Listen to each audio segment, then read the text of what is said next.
station on Space to Ground. Around and around and around it goes.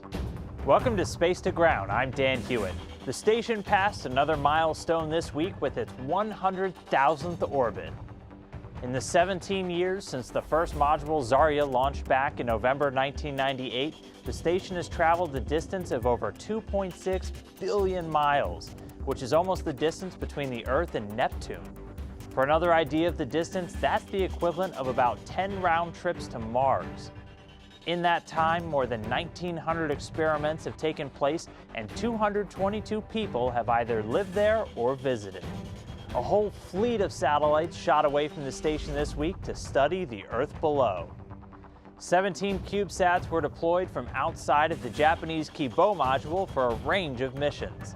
Among them were 2 from colleges studying Earth's atmosphere, and even the first CubeSat built by elementary school students, courtesy of St. Thomas More Cathedral School. Also deployed were NASA's NODE satellites studying space communication networks, more Planet Labs Dove satellites to image the Earth, and 4 Lemur satellites that will track ships on the ocean and provide weather data. This week, Hoboken Catholic Academy's 7th grade class wants to know how the airlock works to get in and out of the ISS for spacewalks. Well, class, it's as simple as pulling air out or putting it back in. When astronauts are ready to go outside, a series of pumps suck out the air inside of the airlock and store it in a set of tanks. This makes the inside of the airlock close to being a vacuum where there is no air pressure, just like space, so it's possible to open the outer hatch safely.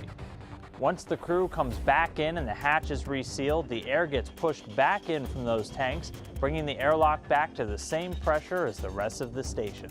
Keep sending us your questions using the hashtag #SpaceToGround. We'll see you next week.